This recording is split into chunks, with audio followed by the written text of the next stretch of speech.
राहुल गांधी यांचं विधान गाजतंय. जितेंद्र आव्हाड सगळ्यांचं, भारतकुमार राऊत यांचं म्हणणं होतं, जोशीराव यांचं म्हणणं होतं की अशा प्रकारचा हिंदू दहशतवाद सिद्ध झालेला नाहीये. मुद्दा इथे हा येतो की राहुल गांधी यांनी ज्या मुद्द्याकडे लक्ष वेधलेलं आहे, जो भविष्यातला धोका म्हणून दिशा दाखवलेली आहे, तो तुम्हाला पटतोय का? त्याबद्दल काय सांगाल? राहुल गांधींनी कुठली दिशा वगैरे दाखवलेली नाही की मूळ मुद्दा हा आहे की जे जोशीराव म्हणतायत की दहशतवादाचं लॉजिक काय? दहशतवाद कोणाला म्हणतात की जो माणूस स्वतः समोरच्याचा विचार ऐकून घ्यायला तयार नाही आणि दहशतीखाली त्याला आपला विचार मानलाच पाहिजे, ही जी प्रक्रिया आहे त्याला दहशतवाद म्हणतात. कोणाला बॉम्ब फोडला म्हणून कोण दहशतवादी होत नाही. दहशतवादी तो पण आहे, पण जो विचारसरणी दाबण्याचा प्रयत्न करतो तो पण दहशतवादीच आहे. ॲडॉल्फ हिटलर दहशतवादी आहे की नाही? राहुल गांधी यांनी हा जो सगळा मुद्दा मला पुढे जाऊ द्या ना, मला जरा जाऊ द्या ना पुढे. मग तुम्हीच वेळ घेणार असेल तर मी बोलू नाही शकत ना. ॲडॉल्फ हिटलर दहशतवादी आहे की नाही? नुसत्या पंचावर जाणाऱ्या महात्मा गांधींना नथुराम गोडसे गोळ्या मारतो आणि देशामध्ये दंगली उसळतात. नथुराम गोडसे दहशतवादी आहे की नाही? बाबरी मस्जिद पाडल्यानंतर, बाबरी मस्जिदनंतर काय होणार? एकीकडे न्यायालयाला खोटं तुम्ही जाऊन ऍफिडेव्हिट सबमिट करता की आम्ही हे करणार नाही, आणि दुसरीकडे बाबरी मस्जिद पाडतात. हे बोलले ते अतिशय सत्य आहे की बाबरी मस्जिद नंतर रिॲक्शन सुरू झाल्या. बाबरी मस्जिद पर्यंत या देशात दहशतवाद होता, भरतकुमार राऊत म्हणतात ते बरोबर आहे, पण तो शिखांपुरते मर्यादित होता. तो शीख भारतात राहत होता. LTTE जरी श्रीलंकेत असली तरी तमिळ लोक हे भारतात राहत होते. त्याच्यामुळे जे वर्ल्डली कॉन्टॅक्ट जे होते ते कमी होते.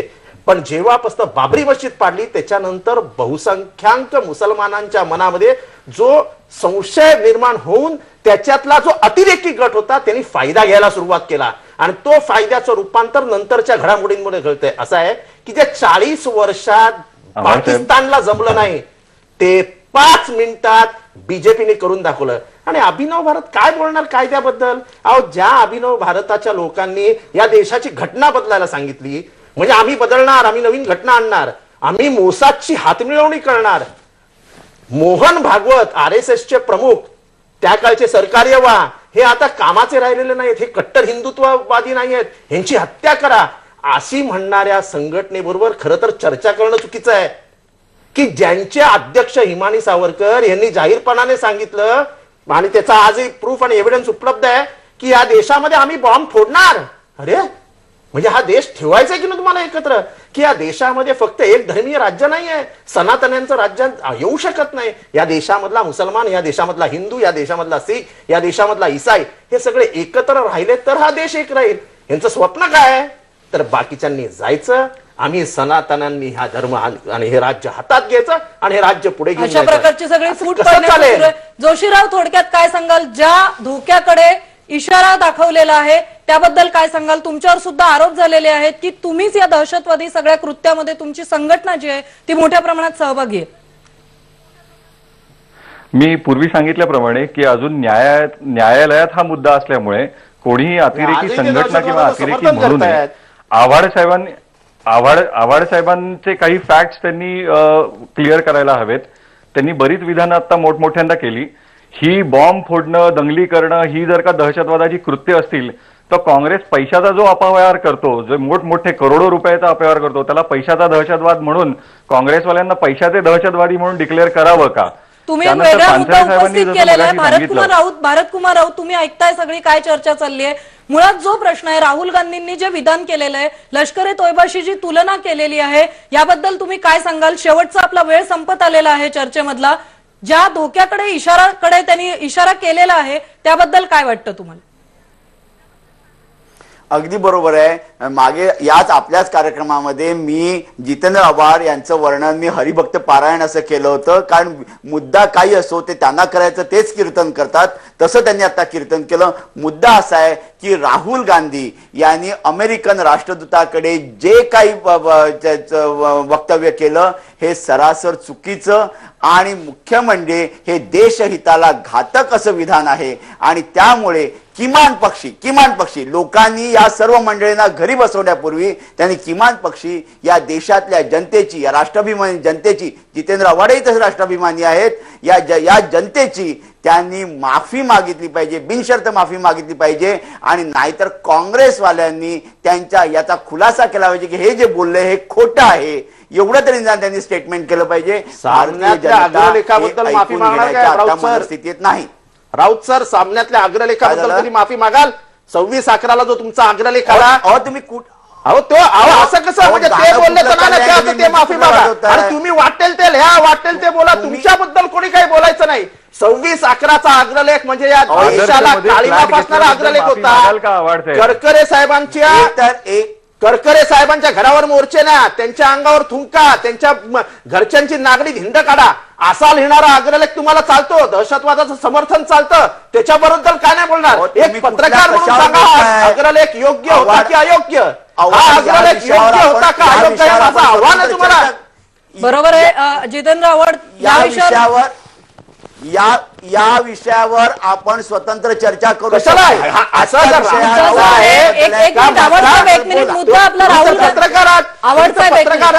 पत्रकाराच्या मनाला वाटतं का की दहशतवादाचं समर्थन करायचं? ज्या पथकाने दहशतवाद सोडला त्यांचं मॉरॅलिटी डाऊन करायची आणि ह्या दहशतवादापासून ते लांब होऊन दहशतवाद पोचला गेला पाहिजे, ह्याच्यासाठी आपल्या पेपरात लिहायचं हे जमतं का तुम्हाला? आणि जर तुम्हाला पत्रकार म्हणून हे मान्य असेल तर होकार द्या, हे बरोबर होतं म्हणून. तुमचा आवाज मोठा आहे याचा अर्थ तुमचा मुद्दा सिद्ध होत नाही. पण मी तुम्हाला आव्हान देतोय की तुम्ही होकार द्या ना. हे चुकीचं होतं का बरोबर होतं? तुमचा अग्रलेख चुकीचा होता का बरोबर होता हे सांगा ना जनतेला. जनतेला बोलल्यामुळे फक्त तुमचा आवाज मोठा इतकंच कळतं, त्यामुळे मुद्दा सिद्ध होत नाही. या विषयावर स्वतंत्रपणे चर्चा एक मिनिट आपण गोविंदराव पानसरे यांना विचारूया. पानसरे, चर्चेचा सगळा ओघ जो आहे तो वेगळीकडे चाललेला आहे, पण मुद्दा हा आहे लष्कर ए तोयबाशी राहुल गांधींनी तुलना केलेली आहे भारतातल्या हिंदू दहशतवादाशी. भारतातला हिंदू दहशतवाद तुम्ही आता सुद्धा सांगितलं की हे वास्तव आहे, पण लष्कर ए तोयबाशी किंवा अमेरिकन राजदूताशी ते बोलणं हे कुठेतरी शिष्टाचाराच्या विरोधात होतं. या सगळ्याकडे आता पुढच्या सगळ्या याच्याकडे तुम्ही कसं बघता? पहिली गोष्ट अशी की खरं म्हणजे आपण जो प्रश्न फॉर्म्युलेट केला, काँग्रेस अडचणीत आली की नाही, खरं म्हणजे देशातल्या जनतेच्या हाल अपेक्षा ज्या धोरणामुळे निर्माण झाल्या त्याच्यामध्ये भाजप किंवा हिंदुत्ववादी आणि काँग्रेस यांच्या धोरणात काहीही बदल नाही. त्याच्यामुळे त्यांना त्यांच्यावर टीका करायची जर म्हटली तर कोणत्या ना कोणत्या रीतीनं धर्माचा मुद्दा उपस्थित केला पाहिजे आणि आपण जास्त धर्मनिरपेक्ष आहोत असं साबित केलं पाहिजे. यासाठी म्हणून ते असले उपद्व्याप करतात. केवळ राहुल गांधीचं नव्हे, त्याच्या अगोदर जे काही या स्वरूपाची विधानं केली गेली ती याच्याबद्दलची या दोघांनाही म्हणजे कट्टरवादी हिंदुत्ववादी असू देत, नंतर लष्करी तोयबा असू देत, नाहीतर राहुल गांधी असू देत, नाहीतर दिग्विजय सिंग असू देत, यांना लोकांच्या प्रश्नापासून लक्ष विचलित करण्यासाठी हे प्रश्न ते उपस्थित करतायत आणि ते प्रश्न त्यांना उपस्थित करून एकमेकावर कुरघोडी करता येते की काय असं करण्याचा प्रयत्न करतायत. माझ्या मते या लोकांनी असा उपद्व्याप करू नये. दुसरी गोष्ट अशी की अमेरिकन बाईच्या बरोबर किंवा दूतावासाच्या बरोबर हा विषय बोलायचं काहीच कारण नव्हतं. आणि शिवाय तुम्हाला मी सांगतो की प्रत्येक कोणता आणि कोणता दहशतवादी ऍक्ट झाली का त्याला कुणाचं तरी एक कुठल्या तरी धर्माचा शिक्का मारायचा आणि सर्व चर्चा धर्माकडे न्यायची, ही सुद्धा गोष्ट उचित आहे असं मला स्वतःला वाटत नाही. आणि म्हणून ही चर्चा म्हणजे काही बाबतीत जर बोलायचं म्हटलं तर अकारणच आपण चर्चा करतो असं मला वाटायला लागतं. काय ठीक आहे, त्यांना काय करायचं ते करू द्यात, त्याने काही फारसा प्रश्न सुटायला मदत होईल असं मला स्वतःला वाटत नाही. अतिरेकी हा एक विक्षिप्तपणा आहे, ही एक विकृती आहे आणि ती समाजामध्ये पसरलेली आहे. आणि जे स्वतः अतिरेकी आहेत ते इतरांच्या अतिरेकाकडे बोट दाखवण्याचं काम जास्त करतात. त्यांना असं वाटतं की इतरांच्या अतिरेकाकडे बोट दाखवलं म्हणजे आपला अतिरेक नाही किंवा आहे तो सौम्य आहे असं काहीतरी होईल, असा हा काहीतरी प्रयत्न असावा असं मला स्वतःला वाटतं. बरोबर आहे. समर्थन कुठेतरी एक प्रकारे राजकीय सुद्धा राहुल गांधींचं यामध्ये मायलेज मिळवण्याची भूमिका आहे असं पानसरे म्हणतायत. शेवटी काय सांगाल? आपला वेळ खरं तर संपलेला आहे, थोडक्यात काय सांगाल? अत्यंत थोडक्यात सांगतो. गेल्या 2 महिन्यामध्ये ज्याप्रमाणे काल चीनचे पंतप्रधान इथे आले होते, सार्कोझी इथे आले होते, बराक ओबामा आले होते, 3 देशांचे 3 प्रमुख इथे आले आणि त्यांनी भारताचं कौतुक केलं. भारत हा महासत्ता वगैरे होणार हे आपल्याला आता माहिती आहे, आज ना उद्या केव्हा तरी होईल. आता या परिस्थितीमध्ये त्यांनी जो भारत जो देश आहे त्यांच्या समोरचा दृष्टीसमोरचा आणि आपण आता काय ठेवू बघतोय लोकांपुढे, आता राहुल गांधींचं वक्तव्य, दिग्विजय सिंग अंतुले यांचं वक्तव्य हे चुकीचं आहेच, पण जर मुसलमानांबद्दल त्यांना खूप प्रेम असेल तर ते प्रेम आर्थिक आणि सामाजिक कार्यक्रमातनं, सच्चर कमिटीचा रिपोर्ट अंमलात आणण्यामधनं अधिक सिद्ध होईल.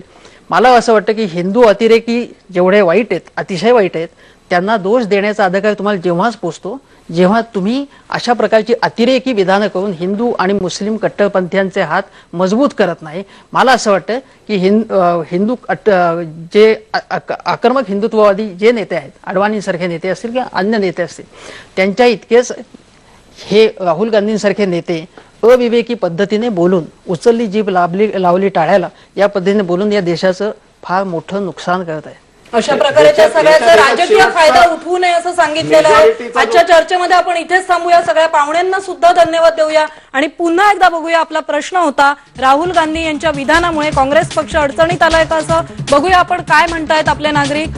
अजूनही 89% लोक म्हणतायत की हो, अडचणीत आणणारं असं विधान आहे. आपण बघितलंय चर्चेमध्ये राहुल गांधी यांनी हिंदू दहशतवादाची लष्कर ए तोयबा सोबत केलेली ही जी तुलना आहे ही वादग्रस्त ठरू शकते, वादग्रस्त ठरलेलीच आहे. पण हिंदू दहशतवादाच्या अस्तित्वाचा एक महत्वाचा मुद्दा या निमित्ताने, विकिलीक्सच्या गौप्यस्फोटाच्या निमित्ताने पुन्हा एकदा चर्चेच्या झोतात आलाय आणि पुढचे काही दिवस तो गाजणार आहे.